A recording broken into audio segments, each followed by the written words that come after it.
When I rise to speak, I have no fear that you will listen to me with arrogance, because you have come here to add an hour into wisdom, the stimulus of youth, and you cannot help by indulgent. I don't fear for humble personality, nor do I doubt your kindness, because sympathetic current pervade the air. Bonds of fellowship radiate all directions, and generous soul listen. You, sincere men seek only sincerity, and from that height where noble sentiment reigns supreme, you pay attention to soldier rifles, to survey the entire field, weight of cause, and extend your hand to anyone who wishes to join you in a single thought, a single aspiration, a glorification of genius. This is, after all, the reason this gathering their names in history of mankind that signify an achievement that evoke province and greatness. Name that, like magical formulas, invoke agreeable and pleasant ideas. Name that come from an impact,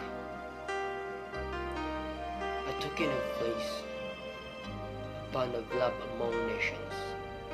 Such are the name of Luna and Hidalgo. The region eliminates two ends of the globe, the Orient and the Occident. Spain and the Philippines. As I say them, I say two luminous are just rising either regions to blend their on high, propelled by the sympathy of a common ancestor, and from that height to unite two people with eternal bonds. Two people are wont to seize on their existence. The patriarchal era in the Philippines is passing. The illustrious deeds of its sons are not limited by the home. The Oriental Philippines is emerging, the dawn of a broader day, in herald for those religion and brilliant tents and proceed downhouse. And that race, dormant during the night, history while the sun was illuminating iron conflict, begins to wake, or by the electric shock produced by the contact.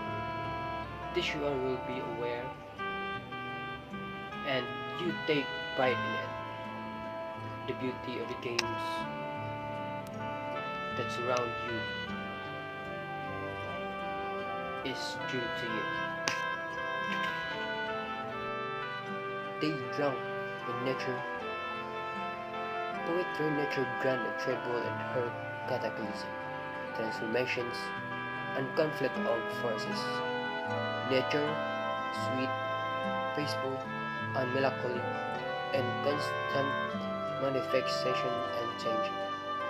Nature that stamp her seal in whatever she create or produce. Her sons take it with them wherever they go. Analyze. If they're not her characteristics, then he works. And you will see her in everything molding its knowledge, as a soul that resides everywhere, as the spiraling of mechanism, as substantial form, as a raw material. It is impossible to be one thing and do another. Hidalgo's work, on the other hand, revealed pure feelings. ideal expression of melancholy, beauty, and weakness, victim of brute force. And this is because Hidalgo was born beneath that dazzling azure sky. To the murmur of her sea breezes, the tranquility of her lakes, the poetry of her valleys, and the majestic harmony of her hills and mountains. So refined shades construct fading lights, the mysterious and the treble and Luna, like an echo of the tropic dark storms, thunderbolts, and destructive volcanic eruptions. So everything in Hidalgo is light, color, harmony, feeling, and clarity, like the Philippine in moonlight nights with her horizon.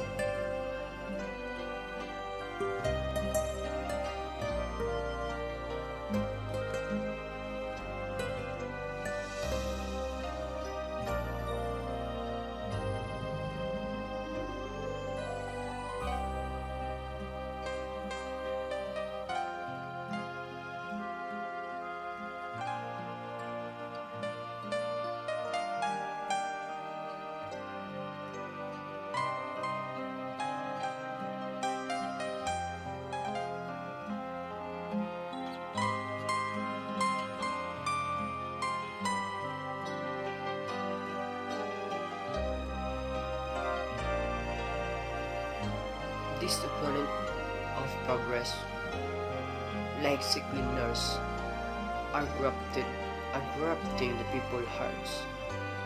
They show discord among them in order to rid a deeply nightshade of future generation later.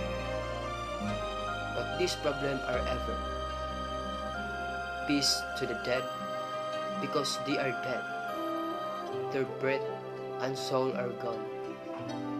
The worms have divorced. Let us not bring up their sad memories. Let us not drag their uncleanness into the midst of our joy. Happily, brother, are more abundant, generously, and nobility are innate under the Spain sky. And you are all patent proof of this. You have responded honestly, you have cooperated, and you have done more had been asked of you. We are seated at our festal table, honoring the illustrious sons. Luna and Hidalgo are as much yours as they are ours. You adore them. You see noble hope of valuable example in them. The Filipino youth of Europe is always enthusiastic, and some other people whose heart remain ever young because of their disinterestedness and enthusiasm that characterize their actions. Present Luna with a crown, a humble tribute, small in comparison to our enthusiasm, with the most spontaneous and free of all tributes yet paid to him. But the Philippines' gratitude toward her illustrious son. But the Philippines' gratitude toward her illustrious son was still satisfied, and desiring to give free rein to the thought that set her mind. The feeling that overflowed her heart, and the word that escape her lips. We have all gathered her at this banquet to mingle our vows, to give free rein to the thought and set her mind. The feeling that overflowed her heart and the word that escaped from her lips.